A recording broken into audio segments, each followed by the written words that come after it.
जय हिंद दोस्तों। देखिए आज की वीडियो में हम क्या डिस्कस करेंगे। रिसेंटली जो 2024 में यूपीएससी का जो मेंस का एग्जाम हुआ था, कल ही हुआ है। जैसे 22 सितंबर को 21 सितंबर को हमारा मेंस का एग्जाम स्टार्ट हुआ था। तो आज हम डेली अब जो डिस्कस करेंगे, जैसे कि आप लोगों को पता होगा यूपीएससी मेंस में 4 जीएस के पेपर होते हैं, GS1, GS2, GS3 and GS4। तो अब जो हम इन वीडियो में डिस्कस करेंगे, डेली 1 जीएस के क्वेश्चंस डिस्कस करेंगे, जो कि अभी जो पेपर हुए हैं उसमें जो पूछा गया था। कुछ पॉइंट्स मैं अपने डिस्कस करूंगा जो मेरे अकॉर्डिंग आंसर हो सकते थे। कुछ पॉइंट्स आप अपने कमेंट बॉक्स में लिखिएगा कि जो पॉइंट्स मुझसे छूट गए और वो भी इंपॉर्टेंट पॉइंट्स हो सकते थे आंसर्स के रिगार्डिंग में, आप वो पॉइंट्स कमेंट बॉक्स में लिख दीजिएगा। तो इस तरीके से हम क्या कर लेंगे, एक तरीके से जो हमारे आंसर्स हैं वो डिस्कस हो जाएंगे।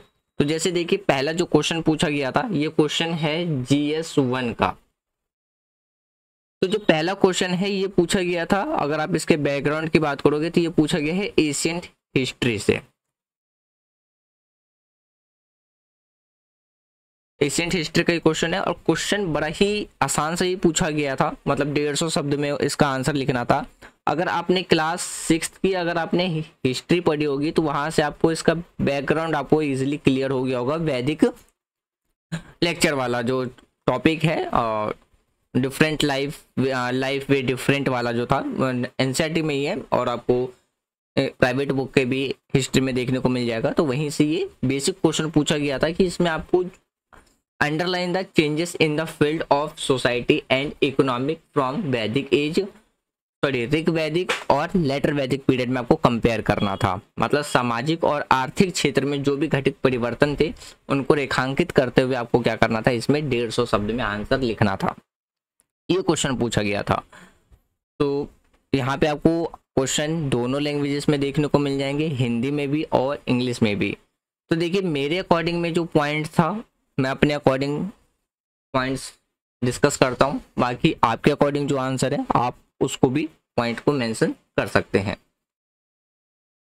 तो देखिए यहाँ पे मैंने अपने अकॉर्डिंग कुछ आंसर लिखा था। सबसे पहले हम बात करते हैं सोसाइटी के बारे में।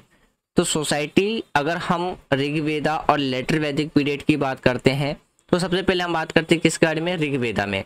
तो जो ऋग्वेदा के अंदर जो सोसाइटी था वो किस में था, सोसाइटी का जो स्ट्रक्चर था वो फ्लेक्सिबल था, यानी कि वहाँ पे जो हमारे वर्ना सिस्टम देखने को मिलता है, क्लासेस सिस्टम देखने को मिलता है, वो काफ़ी ज़्यादा फ्लेक्सिबल था, ज़्यादा रिजिडिटी यानी कि कठोर नहीं था। वहीं पे अगर हम लेटर वैदिक पीरियड की बात करते हैं तो वहाँ पे जो वर्ना सिस्टम था वो काफ़ी ज़्यादा क्या हो चुका था, कठोर हो चुका था। जैसे कि आपको वर्ना सिस्टम में क्या देखने को मिलेगा, ब्राह्मण देखने को मिलेगा, क्षत्रिय देखने को मिलेगा, यानी कि जो वॉरियर्स होते थे, फिर शूद्रास देखने को मिलेंगे, शूद्रास देखने को मिल जाएंगे, फिर आपको वैसे देखने को मिल जाएंगे जो बिजनेस करने का काम करता था। तो ये काफी ज्यादा क्या था, कठोर था। लेकिन अगर हम ऋग्वेदा की बात करते तो वो वहां पे उतना हमें कठोरता नहीं देखने को मिलती। जो सोसाइटी के अंदर जो स्ट्रक्चर था वो काफी ज्यादा क्या था, फ्लेक्सिबल था। वहीं पे अगर हम रोल ऑफ वुमेन की बात करते हैं, सबसे पहले हम बात करते हैं किस बारे में, ऋग्वेदा के बारे में। तो ऋग्वेदा के अंदर जो वुमेन की जो कंडीशंस थी वो काफ़ी ज़्यादा क्या थी, अच्छी थी, यानी कि उनकी जो स्टेटस थी वो काफ़ी ज़्यादा अच्छी थी, जिसमें वो पार्टिसिपेट करते थे रिटर्न्स, और वो अपने अकॉर्डिंग वो क्या करते थे, अपने हस्बैंड को चुनते थे।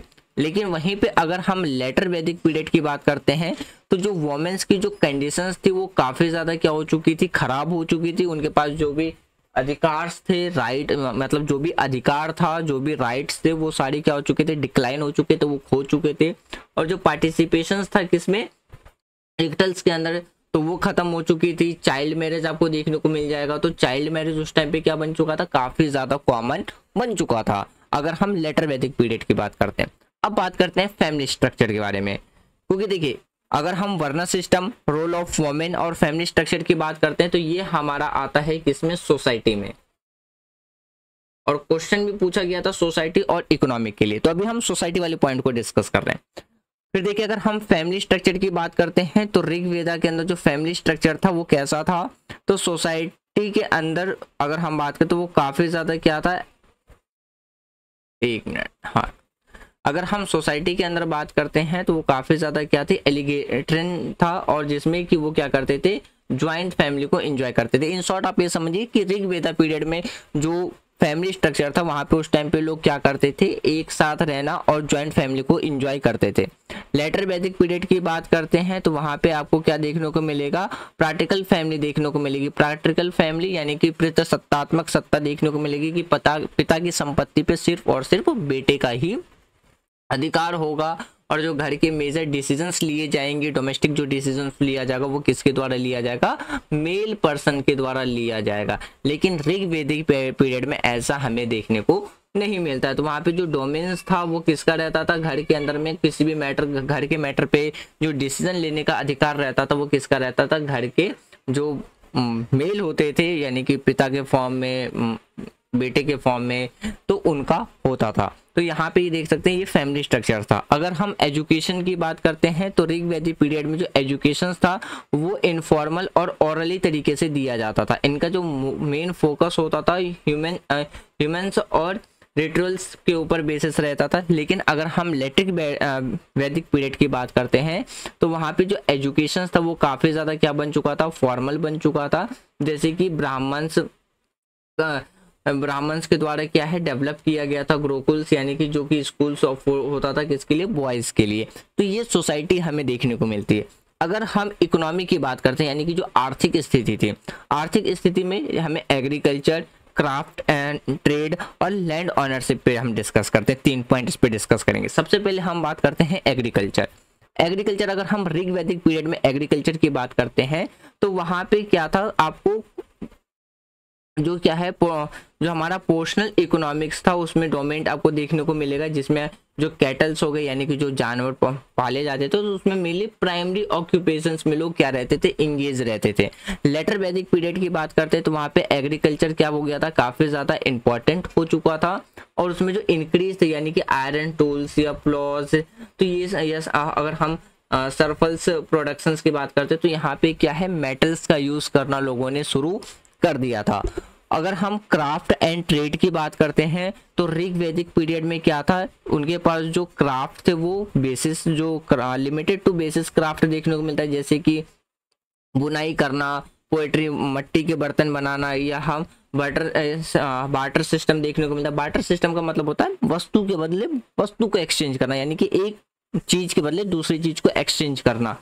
लेकिन अगर हम लेटर वैदिक पीरियड की बात करते हैं तो वहाँ पे आपको जो क्राफ्ट था वो काफ़ी ज़्यादा स्पेशलाइज्ड क्राफ्ट डेवलप हो चुके थे। फिर वहाँ पे क्वाइंस देखने को मिलते हैं कि क्वाइंस स्टार्ट हो चुके थे, और जो उनका जो ट्रेड था वो काफ़ी ज़्यादा क्या हो चुका था, ऑर्गेनाइज्ड ट्रेड वहाँ पे स्टार्ट हो चुके थे। वहीं पे अगर हम लैंड ऑनरशिप की बात करते हैं, लैंड ऑनरशिप में जो ऋग वैदिक पीरियड के टाइम पे वहाँ पे लार्जली हमें क्या देखने को मिलता है, कम्युनली ऑन लैंड देखने को मिलता है, यानी कि सामूहिक जमीन हमें वहाँ पे देखने को मिलता है। वहाँ पे प्राइवेट लैंड की ऑनरशिप का जो कॉन्सेप्ट था वो हमें स्ट्रांगली देखने को नहीं मिलता है। लेकिन अगर हम लेटर वैदिक पीरियड की बात करते हैं तो जो लैंड ऑनरशिप था वो काफ़ी ज़्यादा क्या हो चुका था, इंस्टीट्यूशनलाइज्ड हो चुका था, जिसमें कि किंग और जो नोबल्स होते थे वही क्या करते थे, जमीन को कंट्रोल करते थे, और वो क्या करते थे, चार्जेस पे, मतलब टैक्स के फॉर्म में पीपल से वो टैक्स, लोगों के ऊपर वो क्या करते थे, टैक्स इम्पोज करके रखते थे। देखिए ये मेरे पॉइंट ऑफ व्यू थे अकॉर्डिंग टू क्वेश्चन।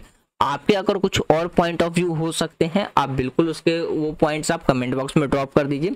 तो उसको जब हम नेक्स्ट क्वेश्चन डिस्कस करेंगे तो उससे पहले हम एक बार उन पॉइंट पे भी डिस्कस कर लेंगे जो आपके द्वारा कमेंट बॉक्स में लिखा गया होगा। तो यदि आपको ये डिस्कशंस अगर पसंद आ रही है तो आप वीडियो को लाइक कर सकते हैं, शेयर कर सकते हैं, और चैनल को ज़्यादा से ज़्यादा सब्सक्राइब कर सकते हैं। थैंक्स फॉर वॉचिंग फ्रेंड, और ऐसे ही मोर इन्फॉर्मेटिव डिस्कशंस के लिए आप हमारे चैनल को सब्सक्राइब करें।